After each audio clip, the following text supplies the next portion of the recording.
Good morning, everybody. How you doing today? My name's Andrew. I'm Joel. I'm Megan. I'm Matt. I'm Grandpa. I'm Tracy. I'm Gavin. And we're some of the Veggie boys. And we'd like to thank you for stopping by. If you're new here, please consider subscribing because we can grow a lot of stuff on the farm, but one thing we can't grow is this channel without your help. Welcome back, everyone. It's so nice to see you. Right now, we are down around back and we're working on getting the animals all taken care of. Farm market's already set up, so the only major thing is just feeding these guys and getting the eggs collected. So what do you think? How do the animals look this morning? Hungry. Today on the farm, we do have some picking scheduled. We need a little bit of cabbage. We also need to pick through the cauliflower. And beyond that, I'm not sure what we need, but there's always something.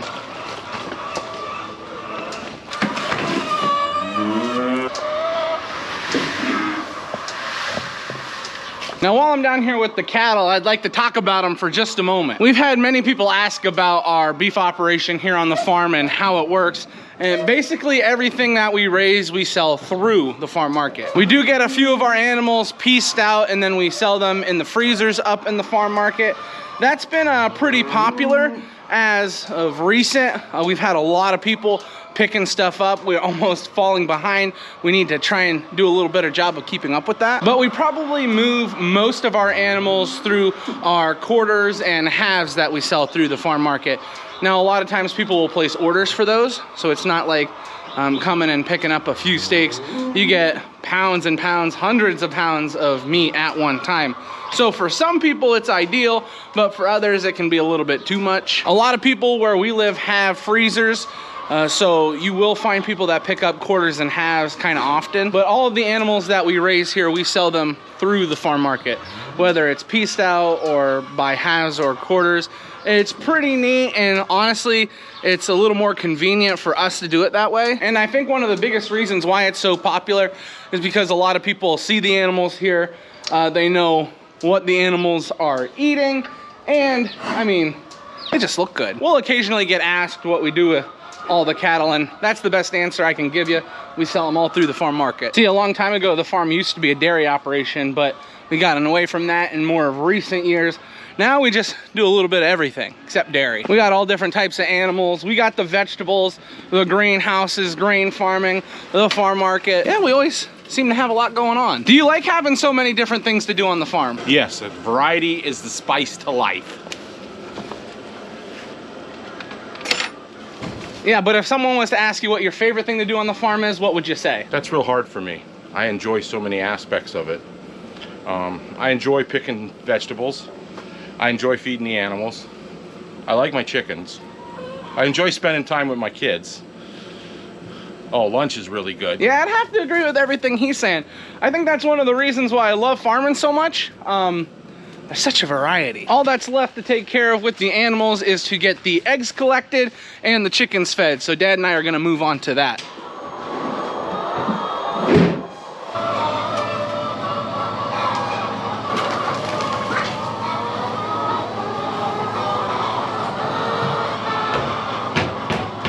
I love these big round feeders because they hold so much, but the grain is like so fine that sometimes it gets blocked up, so I gotta kick feeders. All right, let's see what we can find with the new layers. Okay, this is promising. 3 eggs. Now, they are tiny, but they will be when the chickens first start laying. It looks like I've got 3 this morning, but Dad said he grabbed 8 yesterday, so those are good signs. Now with these smaller eggs, there's a few things that we can do. One is eat them ourselves, but it's gonna get to the point where we're getting too many for us to eat. Grammy will end up making some custards, and then we do sell them at a reduced rate until the egg size is up to what we're expecting to see.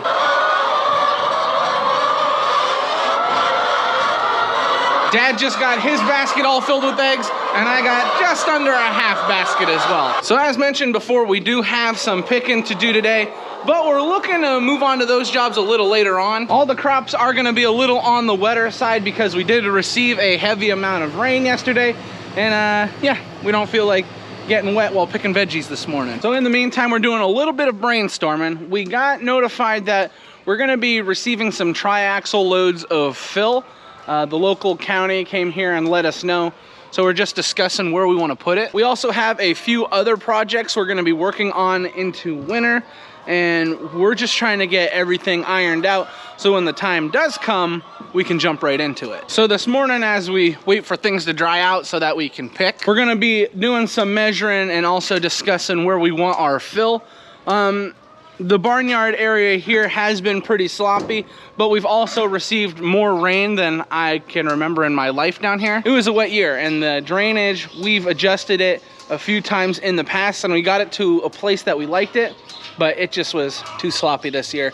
So we're gonna try and add on a few things here and there, maybe move some soil around. And with the fill that we do have coming in, well, we're hoping this will help with all those jobs.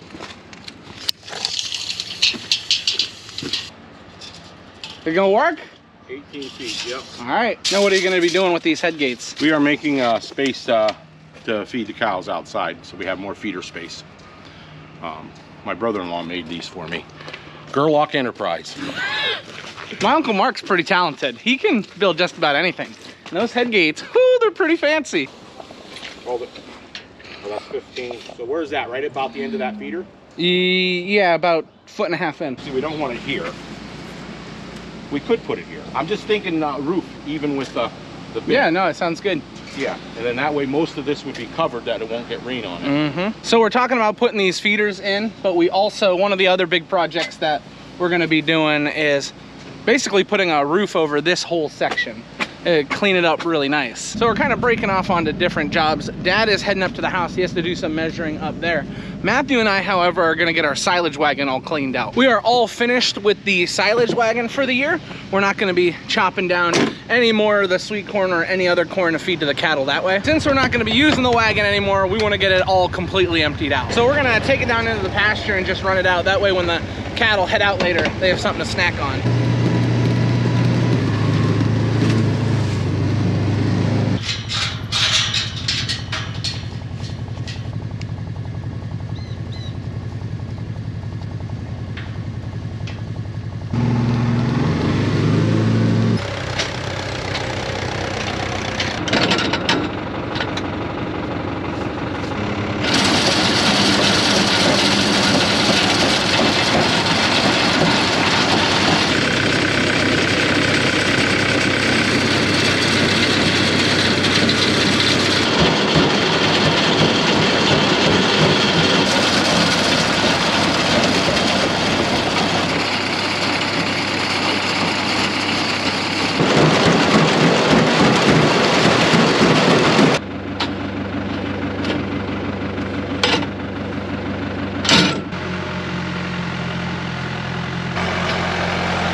Some of you may have been wondering why we just took that feed and ran it out there in the pasture. And the best answer I can give you is that we actually started feeding out of our bags. Now there's a few reasons why we moved to this. One, we waited long enough we could start feeding this corn.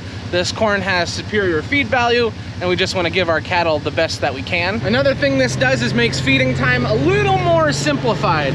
You no longer need 2 people to feed, you can do it with just 1. And also allows us to get that silage wagon out of our way. We usually have it sitting down there and it's hard to move equipment around. Because we started feeding out of the bags, it's gonna benefit the cattle a lot. We actually can feed less because there's more nutrition there. So altogether, we only saw positives from switching over to the bag silage. Coming up on lunchtime, but it's gonna be a little different today. Lauren is not feeling well, so I am bringing her some soup. She is at home. Callie also is with Mama, so I'm gonna go spend some time with them, and then this afternoon, ooh, we've got a lot planned.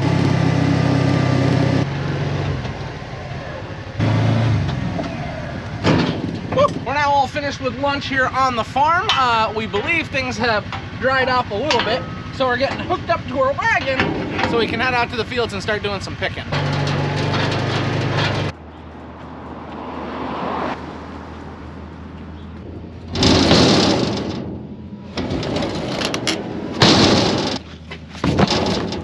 Now we're gonna have a little extra help this afternoon. We've got Gavin, we have got Leia, and we also got Joel with his tractor. Bins have been loaded onto the wagon, so all we need yet is Dad, and then we'll be good to go. Can I get it? I'm Leia.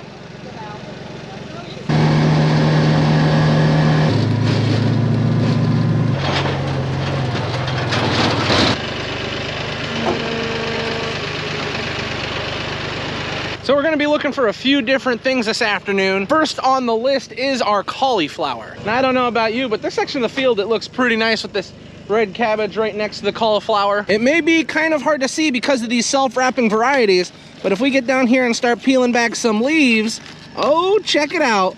We've got cauliflower. Now, as a protection for the cauliflower, as we harvest, we're gonna try and keep some of these outside leaves on so that when we put them into the bins, they are not bruised. So hopefully everything will look similar to this head of cauliflower right here.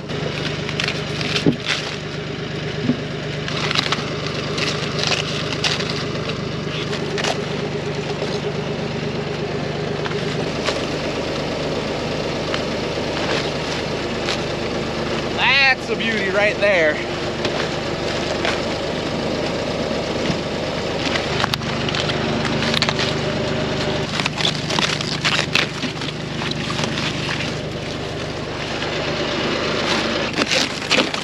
That's a big one. That's what we like to see right there. Now, these are the same cauliflower varieties we planted back in spring, but they did not grow near as nice as what we're harvesting now. Got it, Andy. There we go, our first bin of cauliflower. Now, while Joel runs back and grabs another bin, we're just gonna continuously cut and put on piles. Now, we have a few different varieties of cauliflower that we're raising. Apex, Aquarius, and Twister are the three main. Now, Twister is a neat variety, and it's what we're picking right now. It's a self-wrapping cauliflower. Now that we've already got a bin of cauliflower already harvested, we're being a little more selective with our picking. Anything that's exposed, so the cauliflower that doesn't have a tight coverage from the leaves, that is what we're picking now. For example, this cauliflower right here does not have coverage from above, so we're gonna be taking this. I mean, this is a beautiful cauliflower as it is, really large. But when it does have no coverage, there's a good chance the cauliflower could start to yellow, which we're seeing a little bit of it, but it's not bad. You can see the color change from the base to the top. So the cauliflower that we're picking right now, we're not just looking for large stuff, we're looking for stuff that could be damaged by the sun, which is a little different from the normal picking. Normally, we're just taking anything large. Now, we're just taking anything we can find that's not gonna be protected. The cauliflower last year was really good, but this year, it looks like it's even better. So that's a big bonus. But you see all this stuff on the ground, I gotta get it picked up.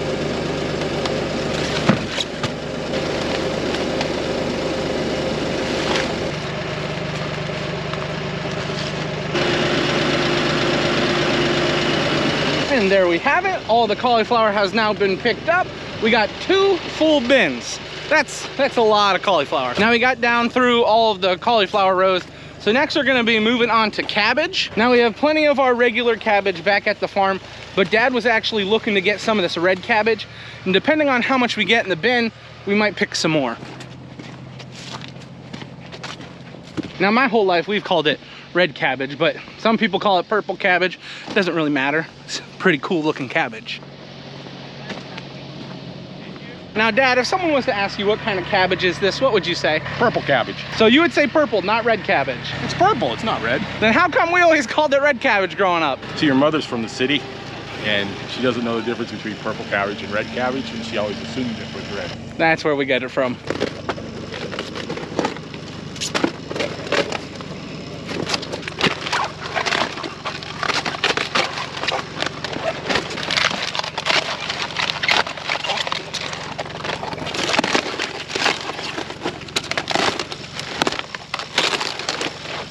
What's nice when it comes to the different cabbages that we raise, it doesn't really change how you harvest them.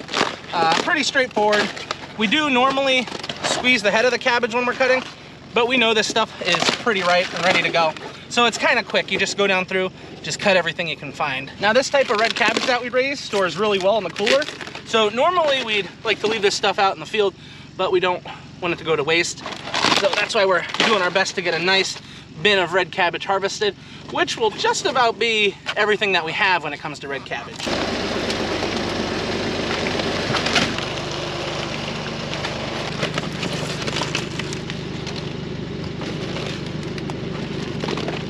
The boys are picking up the rest of the red cabbage that we had cut.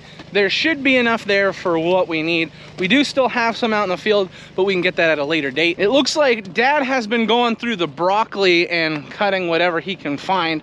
There's not too much broccoli left here.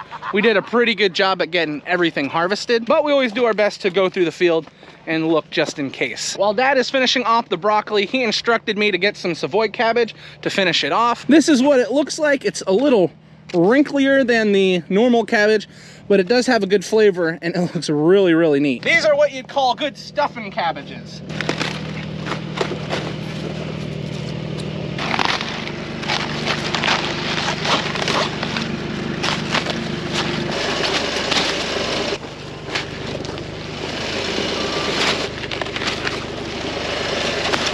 Matt's got a cabbage hat.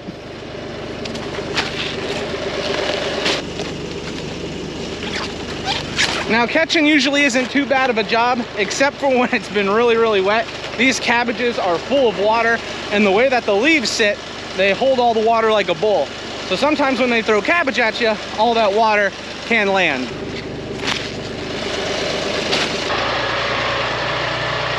All we have left to grab while we're out here is the broccoli that Dad just got finished cutting. Not sure how much it'll be, but he just went out through the field and put 2 piles, so we're gonna have to do some broccoli hunting. Gavin, you find the broccoli yet? I see where he cut them, I think, but I can't find the pile. I think I see it. It's all the way down at the end. Broccoli ahoy!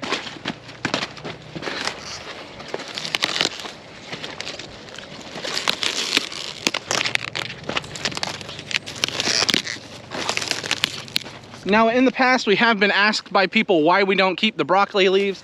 There's a few reasons for that. Number one, they don't sell. In this local area, not many people are buying them.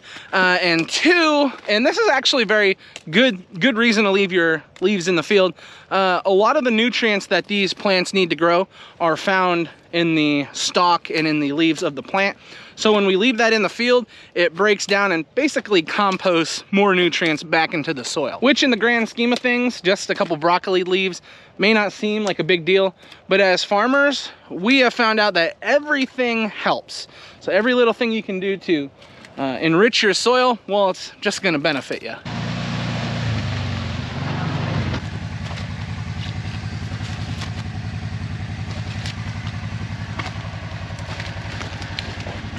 We got everything harvested that we needed for now. We just gotta get that big wagon taken back to the farm and that broccoli on the back. Here is everything that we harvest. We got the red cabbage underneath and then the Savoy on top and then 2 full bins of cauliflower. It's not every day that you get to harvest 2 bins of cauliflower, but you know what I'm thinking? Creamy cauliflower soup, cheesy cauliflower soup, roasted cauliflower. I don't know, there's just so much stuff you can do with cauliflower.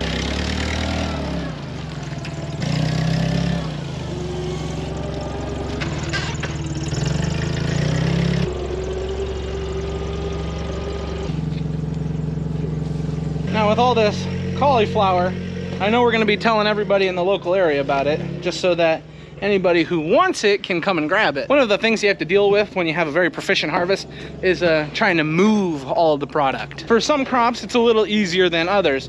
Peppers, tomatoes, and sweet corn, man, they move like hotcakes. But there's only certain times of the year where you have cauliflower, broccoli, and cabbage moving that fast. Thankfully, we are in one of those brief windows where those crops are gonna move. But we have so much of it that I hope we can move all of it. After we got finished with getting everything moved inside, there wasn't too much else going on. We did work at the farm market a little bit, but after we got finished with that, I came home, closed up the farm market, and I made dinner. Tonight we are having creamy cauliflower potato cheese soup with bacon. I mean, I don't know what else to call it. I just kind of made it from scratch. But yeah, it's ready to go. And don't worry, I'm gonna clean up the kitchen, but it looks a lot nicer when Lauren cooks. She's not feeling well tonight, so I took care of dinner. And since it's dinner time, that means this is where we're gonna end the video today. I'd like to thank everyone for watching, and I hope to see you next time. Bye-bye!